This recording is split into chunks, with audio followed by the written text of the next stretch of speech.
cooking. Today we're making chia seed pudding. It's actually going to be date and almond chia seed pudding. So to start off, we need a blender and we need 2 cups like these. You can simply get it from dollar store, Walmart, anything, any type of cup, you know, with a small container that keeps about a cup worth of serving in there. All right, to start off, we need to open the blender, make sure it's clean, dry it off, doesn't smell like any other thing, otherwise, you know, chia will. So for that, we need 2 date, make sure the seeds are off,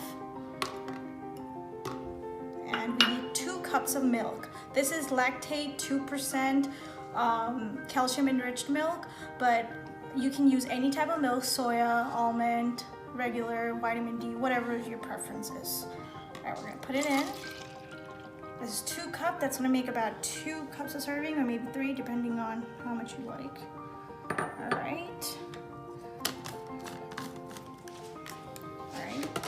And we'll blend it from blending.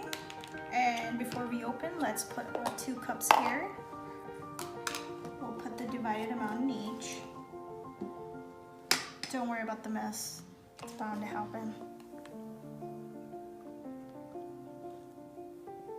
Right? Just a little less than the whole top. You don't want to fill it up all the way.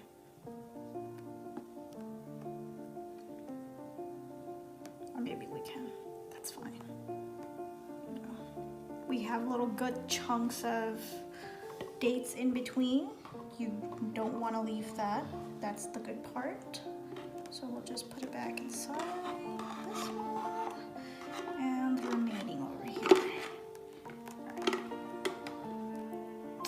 All right, we'll put our dirty stuff on the side here.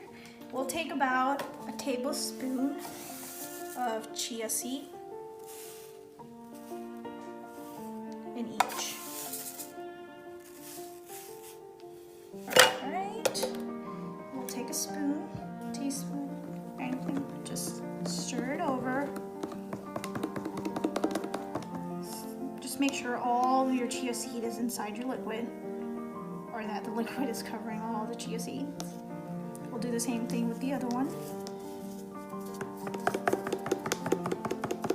I've seen people make it with half a cup, but since I'm doing meal prepping, I don't want to stand up in the kitchen every morning during my breakfast time with the little baby, so that's why we're making more than a cup today.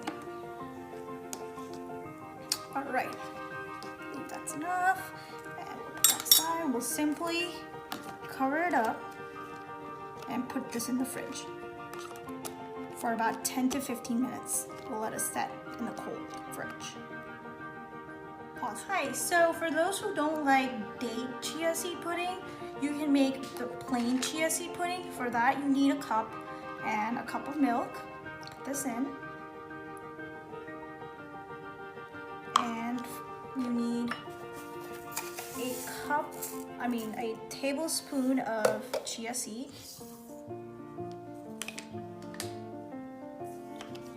We'll mix it.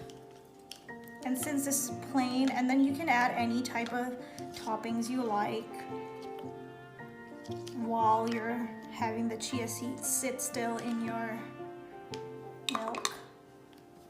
I personally like cranberry and walnuts, so we'll go with cranberry and walnuts.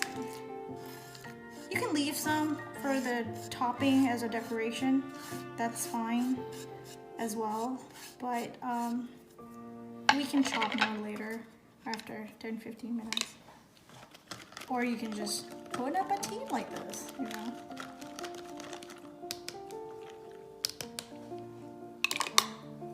And we'll cover it up just like the others and leave it in the fridge for 10-15 minutes. 15 minutes later, this is how the date chia seeds looks like, as you can see, and this is the plain one with our lovely topping. Okay, it's not as thick as we would want it because that's what the pudding is. So like I mentioned earlier, 10 for 15 minutes for 1 cup of milk with 1 tablespoon of chia seed. So we will erase that and we will put it back in the fridge for overnight. Thank you. This is our plain chia seed. Beautiful consistency. And this is our almond chia seed. It's not too thick, it's just a little bit thick. This is how I like the thickness. If you guys like exactly the pudding style, then it's 1 cup to 4 tablespoons of chia seeds. And you let it sit in the fridge for overnight, not 10 to 15 minutes then. This is 1 cup of milk with 1 to 2 tablespoons of chia seed. Okay. To decorate, we will just take some almonds, sliced almonds.